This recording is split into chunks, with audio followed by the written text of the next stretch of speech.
And welcome to another edition of Beyond the Front Page, a show brought to you by KU Community College and is shown on Verizon Fios, Spectrum Media, as well as Auburn Regional Media Access, better known as ARMA, as well as the college's radio station, WIN 89.1, where it is broadcast on Saturday mornings.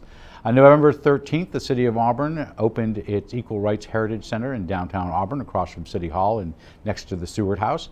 With the construction funded by the state of New York, the city has contracted with the Auburn Business Improvement District, better known as the BID, to operate the center, in which they are a tenant. With us tonight are the BID's Executive Director, Stephanie DeVITO, and Courtney KASPER, the new Experience Manager of the Equal Rights Heritage Center, to give us an update on the center and also talk about an event that is occurring this Sunday. Welcome, both of you. Thank you. Welcome back. Congratulations on your new job. Thank you. So, so some basics for those who are living in a vacuum, which I don't think they are if they watch this show. When did you officially open besides the grand opening? Were you open that day? Was November the 13th? Yep, November 13th was the very official day that we were open. And what are your hours at the center?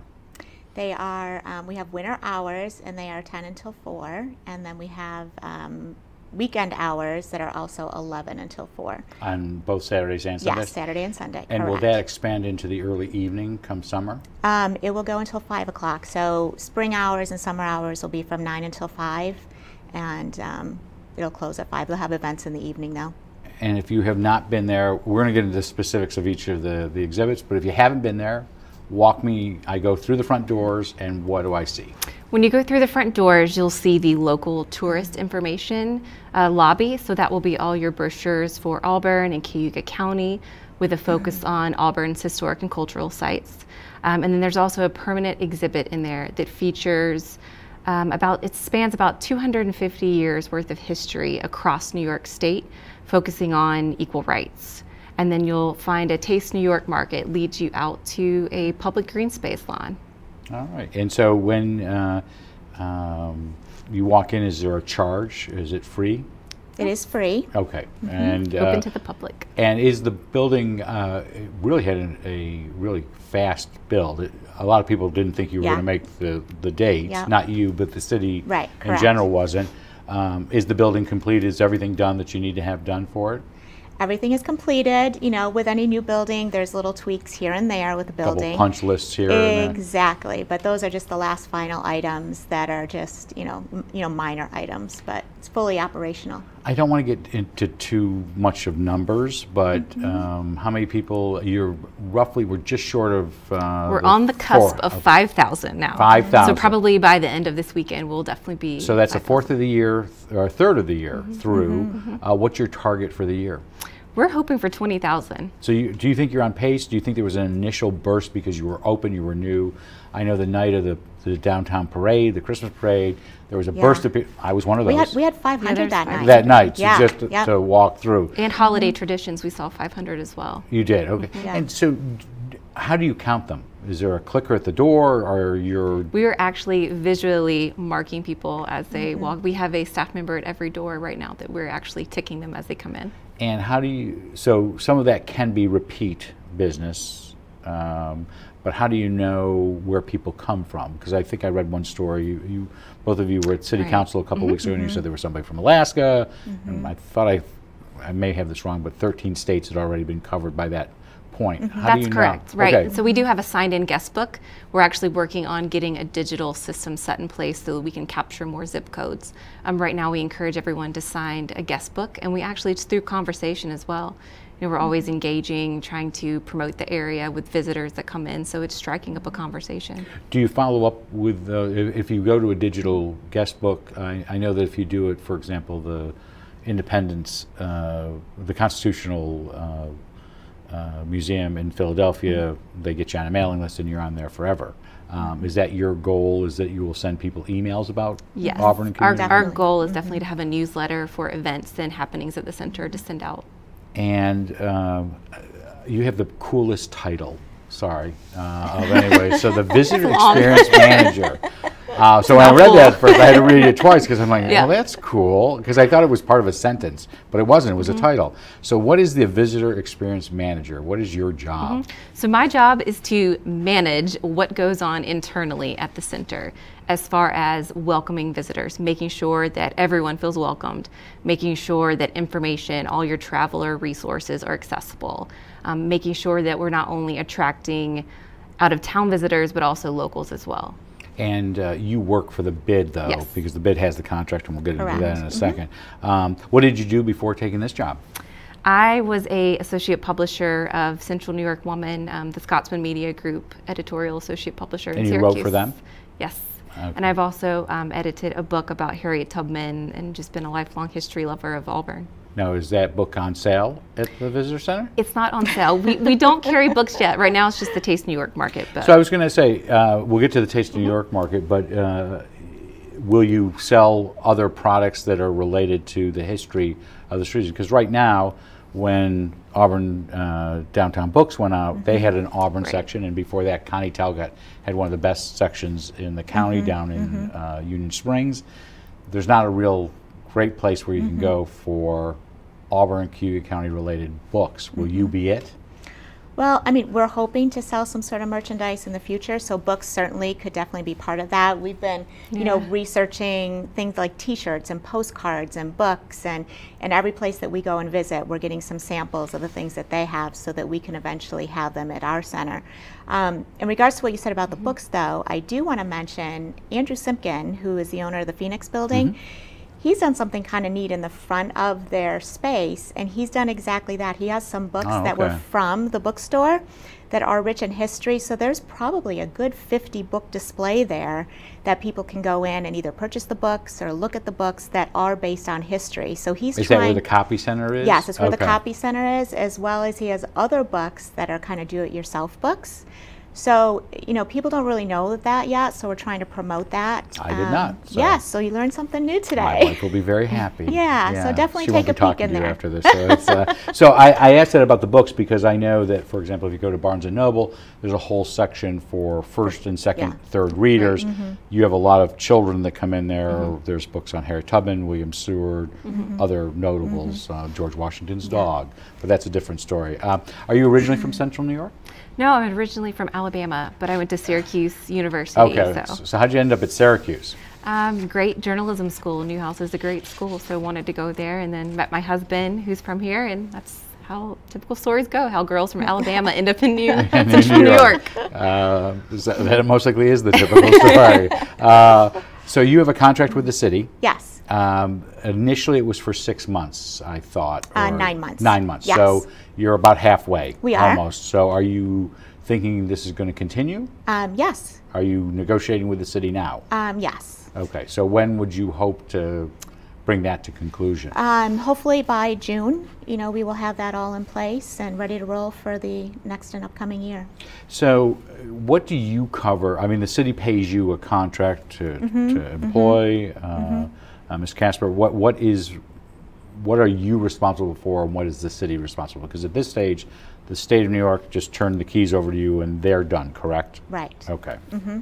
So bid, it basically in our contract, you know, we are responsible for the employees, for payroll. Nick, our bid maintenance supervisor, also helps out taking care of the snow removal. He will be helping with the maintenance of the flowers and, you know, some of the grass in the summertime in conjunction with the city. So, you know, it's the maintenance of the So exterior the bid is part taking of the care of the building. building as a whole as well? No, they're helping, but it's Helping, mostly okay. the city. So it's Okay. a partnership between city and So you're not bid. paying the energy costs and everything that goes along with that? Well, as far as bid goes, I mean, we pay rent, so all those costs are incurred.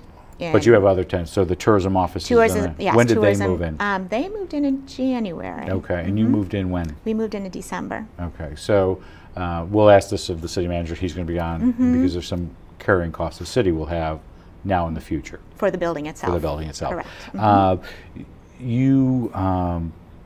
Speaking of the tourism office is, and we're trying to get their new executive director on here, but they are responsible for Cayuga County, Auburn, and all the towns and villages. They're getting information out about those venues, but the Heritage Center is for the region, am I correct? So you're giving information out about things that may not necessarily be in Cayuga County, correct? That is correct. So, I mean, the Heritage Center serves the purpose of the city, the county, and the region. But, you know, basically they're kind of both doing the same type of things, you know, making the promotion, you know, to the entire county. But yes, the Equal Rights Heritage Center takes it that step further and broadens into the region. Are you trying to do any partnerships with local businesses, regional? I know the day that we're going to talk a little bit at the end about you've got an event this Sunday that was not planned when we booked you for the show, but on our end. But you have some partners who are doing tours that day, the Harriet Tubman House, the Seward House.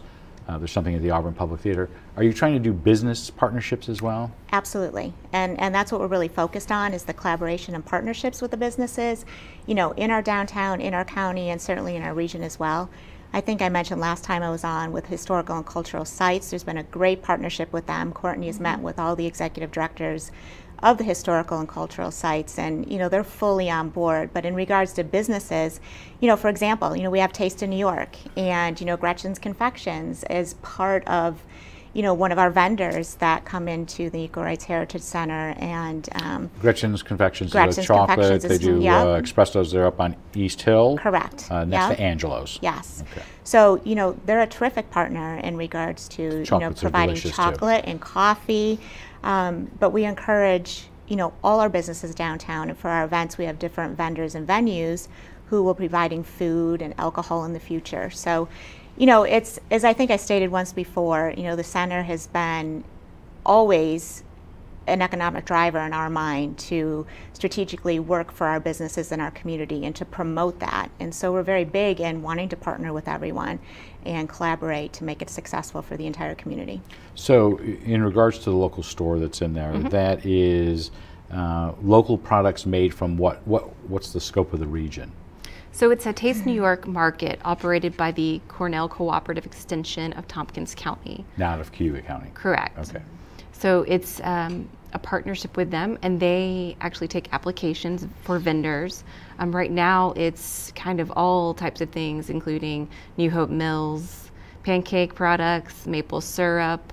But do they have to be from a certain geography, such as the Finger Lakes or Central New York, or can it be anywhere in New York State? So the nice thing about the one that's in our facility is that it's not completely state-run, so we can really be hyper local focused. So starting in March, when they start taking on new vendors, it'll be very Cayuga County focused. And so you have, there you have some food products.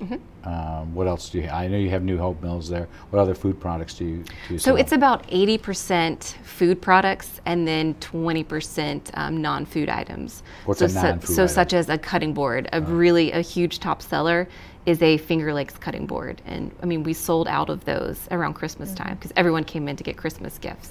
We also have lotions, we have candles, we have that type of thing that is also available, as well as Double Days merchandise that we are promoting as well. So do the vendors have to be present? I know sometimes you'll have events where there'll be a vendor present, but do they have to be present for the sale? No. Okay, so that's all run by you and your volunteer, your staff? It's all Taste New York. Taste of New York does, yeah. And does the center get a cut of that, or does that go to the state of New York? Any fees that are associated with that? That is all handled, I think, through the Taste of New York. Okay, and it's through Cornell and all Correct. that. So there has been talk about a monthly makers market. Is that up and running yet? Yes. Okay, so what is it? Yep. So what it is we had holiday traditions, and that was back in December, and we did an artisan market. So basically it's kind of running like a maker's mart means. It's all handmade, it's all local. The people who are actually the vendors are making the products themselves. And it actually turns into a nice test market for types of products that we might want to have in Taste New York, or that might want to be small businesses downtown. And is that occur on a specific monthly day or a series of days? How does that Right, work? so right now it's the 4th Saturday of the month until May 25th, and then starting in June through October, it'll be every Saturday. And how can people find out more information, do they go to the bid site? Is there a Equal Rights Heritage Center website that people can pop in? I was going to say all the above. Okay, all right. We're all connected. Yeah, we're all connected. So definitely History's Hometown, the city website, the bid website, and the New York Equal Rights Heritage Center site. So between all those sites, as well as the Cayuga County Tourism, they will promote all our activities as well. So let's talk. I wanted you to give me an overview as I walked in the door. So let's talk about some of the pieces. You have some interactive pieces. So as I go in the door and I go to the left, there's this large, almost as big as this wall, map of most of upstate New York. The chalkboard map in the first vestibule is of the city of Auburn. So it highlights all the historic and cultural sites. I'm talking about the interactive map where I can put my hand on. So when you walk in, you'll see the Seeing Equal Rights that starts you out, and that gives you right off the bat the mission statement for the exhibit itself. And it'll also give you the 3 color codings that we have that focuses on the 3 movements that are featured. And so everything in blue is human rights, which means it will focus on indigenous peoples, the LGBTQ movement, and then purple is women's rights, and green is abolition of slavery. And sorry to stop the tour right there. Are these, while you have posters and other items in there, and you have some sound kiosks, will these change from time to time, or are they permanent pieces that are there for the next at least year or 2 or longer? Or is it like, say, the Cayuga Museum or the Schweinfurth, where every 4 months there's a new exhibit in? So yes, so right now it is a permanent exhibit, but in the next couple of years we're hoping to definitely change that up and make it a little bit more locally focused. Okay, so sorry to interrupt the tour. So I go, I can touch the map. Items pop up such as what? Right, so you're talking about the large entire map of the state. Yes. And so that one is actually, it's a kind of I guess a first prompter into every site that you're going to see in there, featured in the center. Then when you walk around the corner, that's where you get into the interactive exhibits. So everything is curated by content. So you'll have a poster wall, you'll have a portrait wall, and you'll see figures past and present: Harriet Tubman, William Seward, Gloria Steinem, and then you're talking about the speeches wall and also the song wall. So this the portraits of George Michael, who was critical to a change in New York state law in the 1970s. Other individuals are up on those. Who picked those? Who was going to go up on the wall? Was that the state? Was that the city? Right, so since it was a state project, it was contracted out by the state. So it's a graphic design company out of Brooklyn called MTWTF.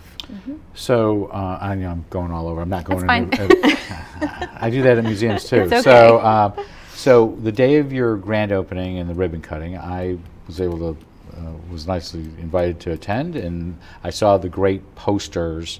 Historical posters, some that are fairly new. There's one of a woman in a Muslim woman, all the way back to the 18th century. One, where did those posters come from for the most part? Right. So the biggest collection that we have are the suffrage posters, and those came from the Hallenstone Store Museum in Sherwood. Okay. Yep, and so every poster that's up on the wall, it's posters, broadsides, and banners, and they are all reproductions of originals. So the ones. Oh, so they will stay there permanently. They are not on loan. Those are correct. Okay. They're reproductions. Okay. So one of my favorite ones, and we were talking about this before, is I kept saying, did somebody tear one of them, because it says it's for women's suffrage. Yep. It's got a little bit of like somebody used to. The white, those old bottles. This like is white out. The white out. Nobody knows what. I know. Anybody under the age of 18 doesn't know what whiteout is, but somebody whited out the numbers, and it has 17 on there. Right. Why is that? So those are some of the posters from the Hallenstone Store Museum. Okay. And what happened was, so when the vote was not won in 1915, they just repurposed it by putting a patch with a 7. Okay. Over the 5. How often do you get that question? I actually point that out to people, because that's the beauty of having reproductions, is that things like that transferred through. And you mentioned you have some sound kiosks where people can listen to things. There's music. There's speeches. Speeches in there. again, was that something that was determined by the state of what was going to go in there? Right, so, but the state worked with all state and local historians to curate all the content. So it does have a very local focus. Well, and there's a really local focus. My alma mater has a song there, Genesee Elementary School. Yes. I'm not going to ask the two. You could, I know, can Oh, belt I mean, it out. yes. We have we two hear it songs every in day. there. All the Oh, you time. have two songs. I have two songs you in have two there. songs in Yes. there. So, Oh Harriet the Brave. Oh, Harriet the Brave, yes. Was written by last year or 2 years ago? I believe it was 2 years ago. Okay, by Yes. the children at Genesee Elementary. So you can go in and listen to that. Yes. They will be at an event, by the way, on Sunday Yes. from noon to 12. We'll Yep. get to that in a moment. And then you can listen to other things in there.